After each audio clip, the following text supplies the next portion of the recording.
Halo teman-teman mahasiswa, selamat datang kembali di tutorial online sesi kedua. Pada inisiasi ini kita akan membahas mengenai korespondensi komunikasi bisnis.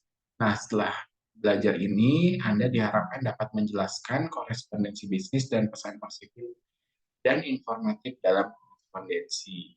Gitu ya. Kita akan pelajari pengertian dasar korespondensi bisnis, fungsi dan tujuannya, manfaat informatifnya, peran manajer dan surat informatif juga memo. Jangan lupa untuk kalian aktif di dalam diskusinya. Oleh karena itu, saya akan share screen-nya, coba kalian untuk pelajari. Oke, korespondensi komunikasi bisnis ya. Ini adalah untuk inisiasi kedua. Apa itu korespondensi bisnis? Korespondensi bisnis adalah berbagai macam aktivitas pertukaran informasi melalui media surat menyurat untuk menunjang aktivitas bisnis. Nah, korespondensi ini dalam organisasi ada tiga media, yaitu menggunakan surat, email, dan juga memo. Tiga media ini digunakan untuk pemberitahuan kepada karyawan, memberikan arahan, serta menginformasikan prosedur, permintaan data, permintaan barang, dan konfirmasi keputusan. Surat atau letter ini dibuat harus bisa menyampaikan pesan atau isi dari surat yang hendak disampaikan. Itu ciri-ciri surat yang baik. Satu, pesannya tertulis. Dua, isi dari surat berisi informasi atau berita. Yang ketiga, memiliki bagian-bagian khas surat. Nah, pesan yang tertulis. Ya. Pesan yang tertulis ini menyampaikan pesan dari pengirim ke penerima surat. Jadi seiring perkembangan teknologi, informasi surat tidak hanya tertulis di lembar kertas, tapi diwujudkan dalam electronic mail, gitu ya, dan digunakan sebagai layanan penyedia email yang memakai jaringan internet. Isi dari surat berisi informasi berita ini hendak disampaikan kepada si penerima surat, misalnya informasi tentang peluncuran produk baru, tentang penawaran, tentang permintaan produk.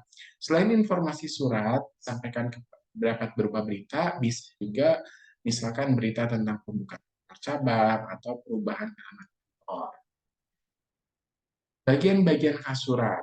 Ciri khas surat ini yang membedakan dengan pesan tertulis lainnya adalah bagian-bagian khas surat.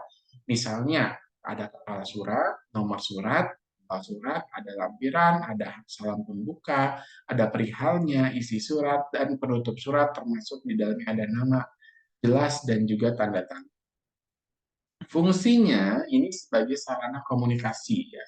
Surat ini menyampaikan berita antar perusahaan, internal perusahaan, ini ditandatangani secara resmi dan legal. Yang kedua, menyampaikan sesuatu, itu sebagai alat penyampaian.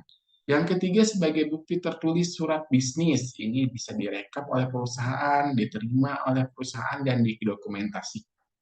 Yang keempat, untuk mengingat surat bisnis gitu yang diterima ataupun dikirimkan ya.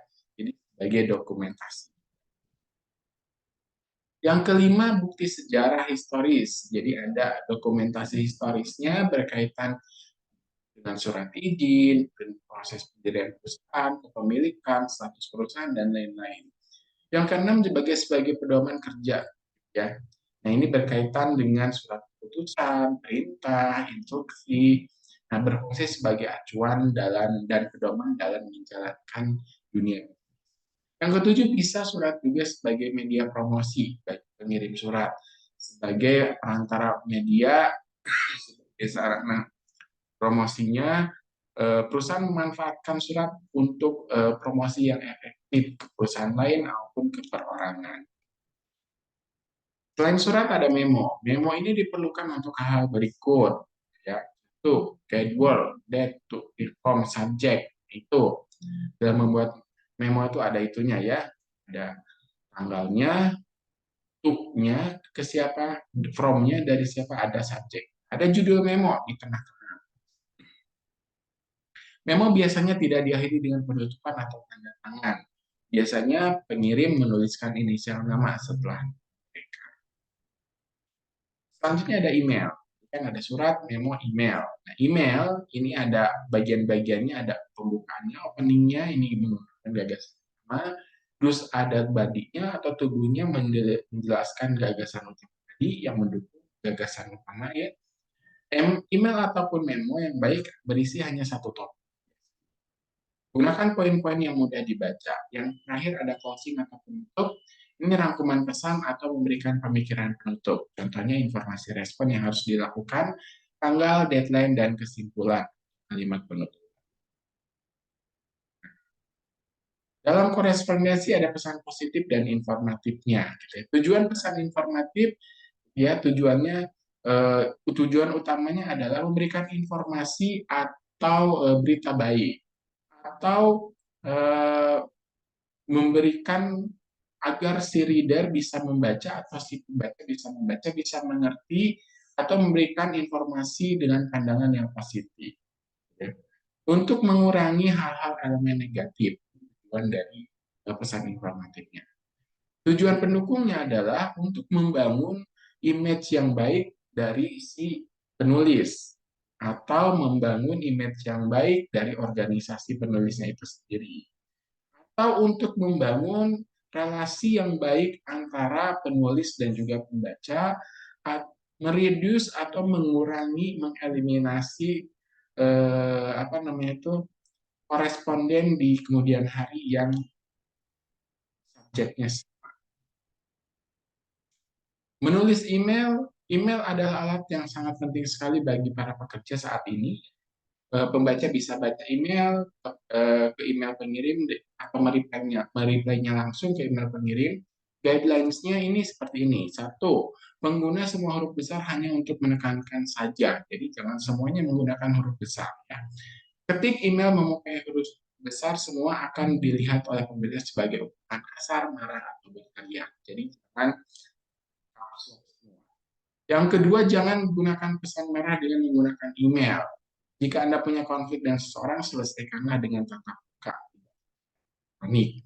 Kirimkan kepada seseorang pesan yang mereka butuhkan. Kirimkan karbon kopinya atau sisinya ke atasan Anda. Jika mereka menanyakan hal yang sama.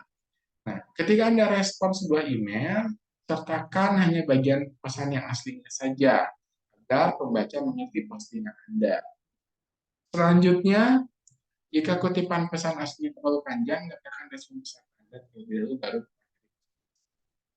Tujuan pesan informatif gitu ya, secara tujuannya ini adalah memberikan kalau secara negatif ya gitu ya, itu ada untuk news gitu ya, dan untuk tujuan pendukungnya untuk image ke si penulisnya ini bisa kalian baca. Itu saja yang bisa saya sampaikan. Sampai bertemu di sesi selanjutnya. Jangan lupa untuk dalam diskusi ya. Sampai jumpa di sesi selanjutnya.